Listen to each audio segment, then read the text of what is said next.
YouTube, what's going on? She got Professor Smellgood and we back. All right, you guys. What we're going to be talking about this morning is a very interesting story and it's going to have some oil game relevance, by the way. One of the companions of the Prophet Muhammad sallallahu alaihi wasallam, his name was Abdullah ibn Abbas. Abdullah ibn Abbas, radiallahu anh, okay? And the reason why his story is so relevant to me is because his life is pretty much just like mine's. You know what I mean? Pretty much been doubted, being young and having knowledge of someone that is 20 years, 25 years older than me. And so as a result of that, you get doubted. Or somebody that's around my age, they can't stand the fact that how in the world did this guy get this type of knowledge? So you've been doubted a lot. So that's the reason why this story is so relevant to me. When I heard about this story, shout out to Shadeed Muhammad, by the way, man. Shout out to Shadeed Muhammad for actually mentioning the story. I knew nothing of it before then. Big ups to Shadeed Muhammad. Hafi Allah. But anyhow, okay, so let's get into the story. There's one of the Prophet Muhammad sallallahu alaihi wasallam, one of his companions who goes by the name of Abdullah ibn Abbas. Abdullah ibn Abbas, radiallahu an. Abdullah ibn Abbas, he was one of those companions that he can take the Quran is 114 chapters. Again, this has oil relevance, so just be patient.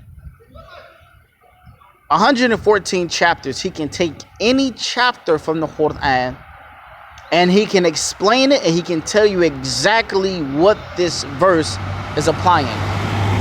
Any verse and he can tell you exactly what it's applying. And he was only 7 years old at the time. He was only 7 years old at the time. So when Prophet Muhammad sallallahu alaihi wasallam, when Prophet Muhammad died, Abdullah ibn Abbas was only 18 years old. So by that time, he already memorized the Quran and he can explain the Quran very well. But one thing that he didn't do is that he didn't pursue the knowledge of seeking the narrations of Prophet Muhammad sallallahu alaihi wasallam, in which we call hadith. So he had a best friend. Well, I don't know if he was a best friend, but he was a friend. He was a close friend. Excuse me. He was a close friend, and he said to his friend, he said, let's go in pursuit and let's go and seek the narrations of Prophet Muhammad sallallahu alaihi wasallam. Let's go, because the seniors of the companions, they are amongst us. Let's go and seek knowledge of the hadith, of the narrations from the companions, the seniors. We are young. I'm 18. I'm 18 at the time he was 18. I'm 18 years old. Let's go and benefit from the knowledge of the seniors by seeking the narration of the hadith of the Prophet sallallahu alaihi wasallam. Sallallahu alaihi wasallam means peace and blessings be upon him. So listen to what his friend said. His friend didn't say, I wish the best for you, but me, I don't want to do that. Or he didn't even say, I don't want to do it. Listen to his response. The response of a person will always tell you what's in that person's heart. Always tell you what's in that person's heart. Always. He said, do you really think that people will have need of you when the seniors of the companions of the Prophet Muhammad sallallahu alaihi wasallam is amongst us today? He wasn't looking in the future. He wasn't thinking long term. He said, do you really think they were going to need you? Right? I mean, it's just like every young man needs to embark upon some type of endeavor at a young age so that he can be an expert when he gets older. He didn't look at that. It was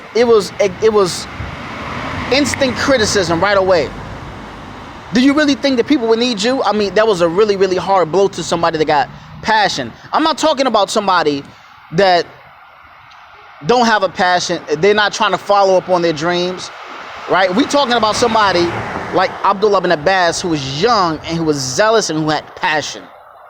He said, do you really think they would have need of you? Do you really think so? It was jealous. That was a jealousy. That was a jealousy shot right there. That let him know, Abdullah ibn Abbas, that this guy that was supposed to be close to me, very envious of me. All right, very envious of me.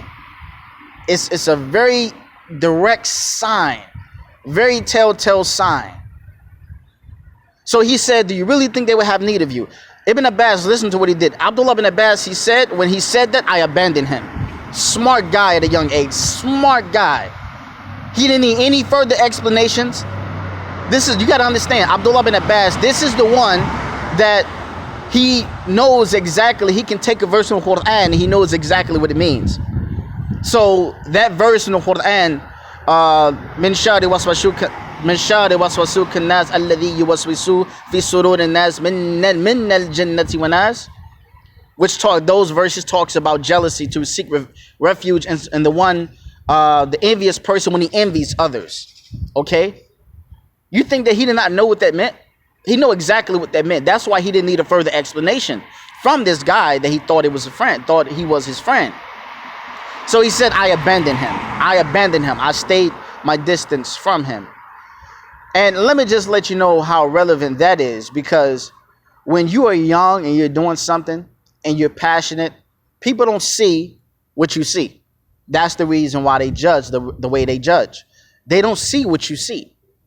If they saw what you saw, they probably wouldn't even criticize you the way that they do. Or probably do. Or probably because they... Well, actually, no, I disagree with my own self on that one. Because the definition of someone who is envious is the fact that they want something that you have. They don't have it and they want it. So because they want it, they treat you a certain way because of it. For no absolute reason. I'm talking about, you can be the sweetest person to this person. You can be the kindest person. You can give this person the shirt off your back. But you, for some reason, this person got animosity towards you for no other reason. You're not doing anything to the person, anything, except that you're pursuing whatever you want to pursue. And because of that, that becomes the reason why they treat you the way they treat you. But they would never tell you. They would never tell you. I never ever met in my life a person that was envious of someone else and say, oh, I'm jealous of you. I'm envious of you. I never met a person. Most and people that I know, I'm talking about brothers that were considered good brothers, that were envious of somebody else because of endeavor that they was upon. And what happened is they would just have just random animosity towards a person for no reason, simply because the person was doing something that person also would love to do, but they just can't do it. You know? So that's part one. We're going to do a part two to this. In like a couple seconds, we're going to do a part two. But yeah, so Abdullah ibn Abbas, that's exactly what happened. So he said, I abandoned him. And so many years down the line, Abdullah ibn Abbas, he still did what he said he was going to do. And he was in a mosque in Damascus. And so the same friend that criticized him before, the same friend, he walked into a mosque all the way in Damascus. Just to show you how things work. When you're doing what you're supposed to do and you're following your dreams, that person that was envious of you, Allah will allow them to see when you become successful one day, if you just stick with it. So he said, I saw him in, I was in a mosque in Damascus, and my friend that I saw, that I abandoned before, he came in a mosque in Damascus and he saw a crowd of people. He looked over the crowd of people and it was me. And he said right away, he said, you were smarter than I am. So you got Professor Smelga. This is part one. I'm going to do a part two in like 40 minutes. Thank you.